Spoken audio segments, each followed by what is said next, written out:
नमस्कार, जनतंत्र टीवी देख रहे हैं आप और मैं हूं आपके साथ सद्दाम करीमी। बिहार की राजनीति इन दिनों एक नाम फिर चर्चा में है और वो है हिना साहब। दरअसल महागठबंधन की ओर से राज्यसभा के लिए हिना साहब का नाम आने की चर्चा ने कई समीकरणों और सवालों को एक बार फिर से जन्म दे दिया है। सवाल सिर्फ राज्यसभा सीट का नहीं है, बल्कि उस राजनीतिक समीकरण का है जो राष्ट्रीय जनता दल यानी आरजेडी के लिए भविष्य की दिशा तय कर सकता है। दरअसल हिना साहब का नाम एक बार फिर से चर्चा में आते ही राजनीतिक हलकों में यह सवाल उठने लगे कि क्या आरजेडी अब भी शहाबुद्दीन के साए से बाहर नहीं निकली है। हिना साहब पर आरजेडी ने पहले भी लोकसभा चुनाव में दांव खेला है। इसके बाद विधानसभा चुनाव में ओसामा को लाकर भी आरजेडी ने बड़ा मैसेज दिया है। अब एक बार फिर राज्यसभा चुनाव में इस परिवार की चर्चा शुरू हो गई है।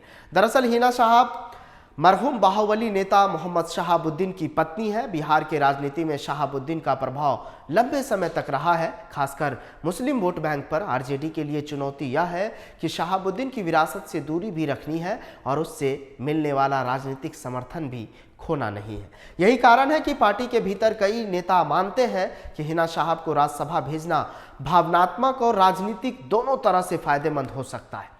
आरजेडी विधायक भाई वीरेंद्र ने सोमवार को खुलकर मांग की कि हिना साहब को राज्यसभा चुनाव का उम्मीदवार बनाया जाए। जानकारों का कहना है कि इस मांग के जरिए एक तीर से कई निशाने साधे जा सकते हैं, लेकिन राज्यसभा की गणित को कैसे देखें तो आरजेडी और महागठबंधन के पास पर्याप्त संख्या नहीं है। ऐसे में बाहर से समर्थन जरूरी है, खासकर एआईएमआईएम का और अन्य छोटे दलों का। यही वजह है कि हिना साहब का नाम सामने आते ही यह चर्चा तेज हो गई कि यह सिर्फ टिकट नहीं बल्कि राजनीतिक चाल है। बिहार में असदुद्दीन ओवैसी की पार्टी एआईएमआईएम के विधायक निर्णायक भूमिका निभा सकते हैं। राजनीतिक विश्लेषकों का मानना है कि अगर हिना साहब को उम्मीदवार बनाया जाता है तो मुस्लिम वोटों का ध्रुवीकरण आरजेडी के पक्ष में हो सकता है। एआईएमआईएम का समर्थन मिलने की संभावना भी बढ़ सकती है। यही वजह है कि इस फैसले को सिर्फ टिकट वितरण नहीं बल्कि चुनावी गणित की चाल माना जा रहा है। हालांकि एआईएमआईएम गठबंधन को समर्थन देगा ये कहना मुश्किल है, क्योंकि विधानसभा चुनाव में एआईएमआईएम ने आरजेडी और तेजस्वी से बार बार साथ चुनाव लड़ने की अपील की थी, जिस पर राजद ने कोई रुचि नहीं दिखाई थी। अब तक आरजेडी नेतृत्व खासकर लालू प्रसाद यादव और तेजस्वी यादव ने इस मांग पर खुलकर कुछ नहीं कहा है। राजनीतिक हलकों में माना जा रहा है कि पार्टी नेतृत्व पहले माहौल का आकलन कर रहा है।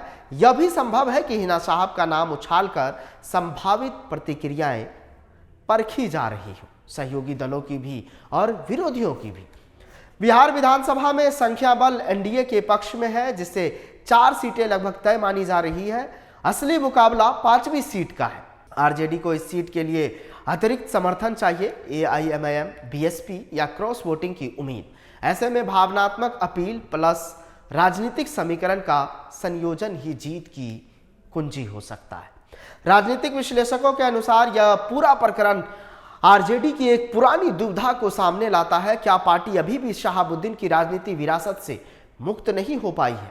अगर हिना साहब को टिकट मिलता है तो संदेश यह जाएगा कि आरजेडी पुराने सामाजिक राजनीतिक समीकरण को फिर सक्रिय करना चाहती है। अगर नहीं मिलता तो पार्टी नई छवि बनाने की कोशिश दिखाना चाहेगी। हिना साहब को राज्यसभा भेजना सिर्फ एक संसदीय सीट भरना नहीं होगा, यह मुस्लिम वोट बैंक, क्षेत्रीय प्रभाव और विपक्षी एकजुटता की बड़ी राजनीति का हिस्सा बन सकता है। आप इस मुद्दे को लेकर क्या सोच रहे हैं? कमेंट कर बताइएगा जरूर। क्या आपको लग रहा है कि ओवैसी के जो 5 विधायक है वो हिना साहब को राज्यसभा सीट अगर उम्मीदवार बनाया जाता है तो वो समर्थन दे सकते हैं? आप क्या सोच रहे हैं? कमेंट कर बताइएगा जरूर। कैमरे के पीछे मिनाज है, मेरा नाम सद्दाम करीमी है। आप मुझे जनतंत्र पर देख रहे हैं। बहुत बहुत शुक्रिया।